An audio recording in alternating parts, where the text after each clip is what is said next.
Bienvenue dans cette nouvelle revue de moi-même, Raph le Grand-Duc. Cette fois-ci, le Max Salazar Action Figurine, qui est une figurine qui date de 17 ans, qui est une figurine qui a à peu près 5,5 pouces. Parce que vous savez, à l'époque, les Megazords coûtaient quand même un peu cher pour 5 véhicules souvent qui s'assemblaient. Ouais, je me souviens à l'époque, au Canada, ça coûtait à peu près 60$ canadiens. Et tu pouvais pas toutes les avoir en tant qu'enfant. Moi, j'en ai eu une petite batch, je les ai toutes revendues. Et il existe une gamme de jouets qui était plus petite, justement, les 5,5 pouces, qui pouvaient vendre les Megazords, qui pouvaient être plus articulés que les gros Megazords, avec bien entendu des accessoires, pour à peu près le coût de 10$ à l'époque. Et ils ne se transformaient pas, bien entendu. Par contre, il ressemblait bien plus à ce qu'on voit dans mettons, l'homme en costume dans la série. Et il existe une exception, et c'est elle, ok? Et justement, c'est une navette spatiale bleu-blanche, ça fait partie du Quantum Rangers, qui est un personnage dont j'en ai un peu rien à foutre. Je viens de me taper la série il y a à peu près quelques semaines pour fitter dans le film.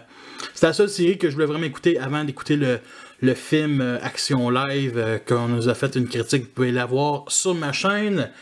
Et c'est le seul survivant Megazord que j'ai parce que je suis un collectionneur de Transformers et c'est un jouet qui fit quand même dans la gamme des Transformers surtout. Et c'est un jouet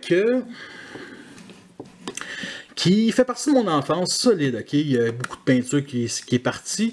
Mais là, tous les détails ici au-dessus, je vous en parlerai pas. Je vais plus vous parler un peu ici du cockpit. Tu sais, on voit vraiment les couleurs, le noir, un peu d'orange-brun ici pour le cockpit.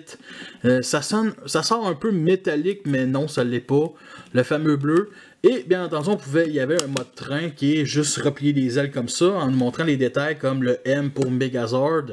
Ce que j'aime bien, tu sais, c'est un jouet qui date d'une certaine époque, puis je pense pas qu'aujourd'hui c'est aussi belle qualité. Fait qu'on a des propulseurs à l'arrière ici, monochrome, beaucoup de propulseurs, que vous voyez que c'est un peu croche, à cause que ça forme les talons, les pieds du Megazord. Et c'est un peu justement aussi croche à cause des bras, parce que c'est les bras qui sont repliés. On a ça ici. Fait que je vais juste le remettre en mode navette spatiale.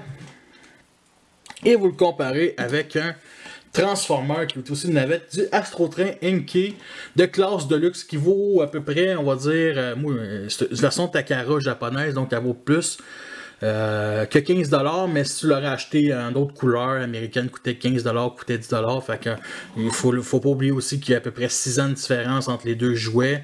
Fait que c'est la navette que je voulais vraiment vous le comparer comme ça. Et il y a aussi une arme qui se vend avec. Et l'arme, je la trouve vraiment badass. Avec des canons ici qui sont en caoutchouc. Pour pas pour un enfant se pique. Aussi la poignée ici était en caoutchouc. Qui est vraiment détaillé avec le genre de panneau solaire ici. Qu'on peut mettre aussi en mode alternatif comme ça. Malheureusement, on ne peut pas se replier les canons, fait que ça ouvre les jambes ici. Fait que vous avez compris, c'est un peu ridicule, mais tu sais, pour un enfant qui l'emmène de même en mode dans un voyage, c'est correct, tu sais, c'est correct. Je sais même pas si c'est un mode officiel, mais tu sais, il y a une place ici entre les jambes, les cuisses, on va dire, qu'on peut mettre ça ici, fait que d'après moi, c'est une belle petite option quand même intéressante. Pour ce qui est de la transformation de ce cher gaillard, on va juste replier les ailes comme ça, mettre la figurine comme ça, positionner, on va venir séparer ça. Pour le reste, le haut du corps, la seule chose qu'il faut faire, c'est peser ici sur le logo des Power Rangers Lightspeed Rescue, et ça va venir déployer les bras, pas comme du monde, on va se dire. Et avec ce piton ici, je sais pas si vous voyez bien, ça ici, ça sort, bien entendu, ça bouge, ça touche ces pièces-là qui nous fait sortir. Ces parties-là, ici, on va dire, ces trous-là sont accrochés après ces pegs-là, comme ça. Fait que, vous avez compris que ça se fait automatiquement ici avec un spring. C'est vraiment bien, tu sais, c'est pour un jouet qui se transforme, c'est assez bien. Et on met ici, bien entendu, le devant, ici, comme ça, à l'arrière, ça s'accroche extrêmement bien. Et on accroche les bras ici avec ce petit peg-là. Malheureusement, mon exemplaire, cette partie-là est partie. Et ne reviendra jamais. Et malheureusement, sûrement qu'il est parti dans une aspirateuse d'une certaine époque. Mais bon, si on le met comme ça paraît pas tant. Mettons, accrocher le bras ici, juste en avant de l'aile. Ça paraît pas. Ça paraît quand même un peu. Et on met aussi l'arme comme ça. Il nous en montre Max Salazar, Action Figurine, Lightspeed Rescue. Et j'ai vraiment là, pour l'époque, là, sérieusement, c'est une belle figurine. Moi, je me souviens, la grosse version se vendait, je pense, 40$. Elle était aussi grosse que les trains Lightspeed Rescue. Il ne m'intéressait pas tant que ça, vu que j'avais pas le Rescue Megazord. À l'époque, je l'ai jamais eu, j'ai juste eu les Super Trains. Et honnêtement, là, c'est une bonne petite réimagination du personnage. Je pense pas qu'il est mieux, mais mieux articulé que la version plus chère qui peut se combiner avec les autres Rescue Megazord. Côté articulation, on a quelque chose d'assez basique. On a la tête ici qui peut tourner 360 degrés. On a quand même une très belle tête. C'est ce qu'on voit dans la série, c'est de même. Tout ce qui est, on va dire, plaques solaires, c'est toutes des stickers. Comme ça, puis sont quand même très bien mis, vu qu'il n'y en a aucun qui a décollé. On voit aussi l'usure du temps, surtout ici. Le fait que ça soit bronze ici, c'est partie des cuisses, c'est le genre de, on va dire, le médaillon. C'est bien aussi, ça aurait pu être juste bleu ou juste noir.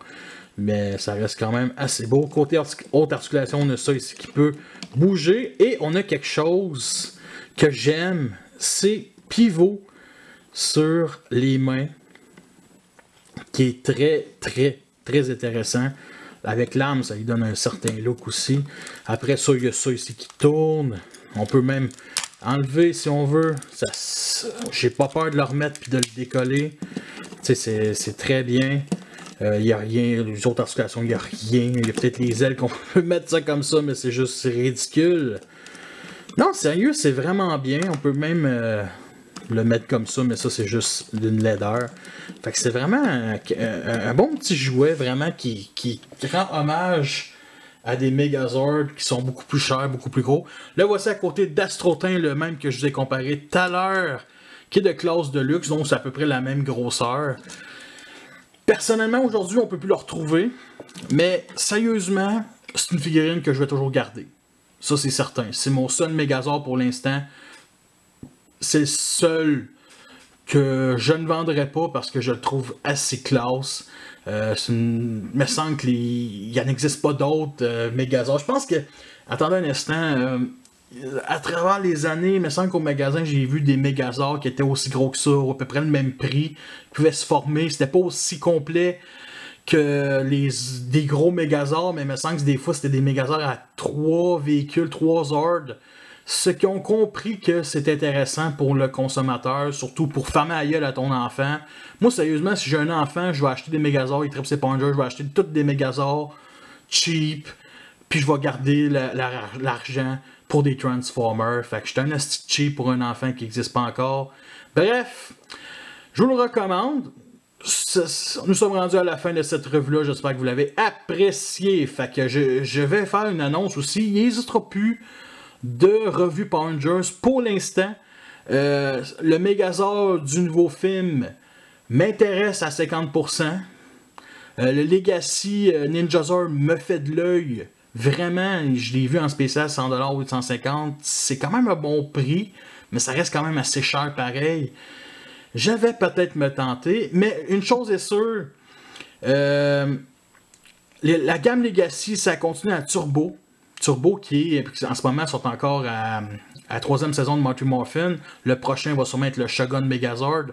Donc d'ici peut-être 2-3 ans, peut-être 4 ans maximum, s'il continue les Legacy, il va sûrement sortir les Turbo, qui va être le Turbo Megazord et le Rescue Turbo Megazord. Eux autres, je les ai eu quand j'étais jeune, et c'est 2 Megazords que je regrette aujourd'hui d'avoir vendu parce que c'est des maudites belles pièces. Puis vous pouvez être sûr que je vais essayer d'avoir un certain budget dans X années pour ces 2 Megazords-là, parce que sérieusement, les Turbo Megazords sont vraiment fantastiques. Côté look, côté véhicule aussi. Fait que c'était ça. Fait que merci à tous d'avoir écouté cette revue-là. Fait que sur ça, je vous laisse et à la prochaine.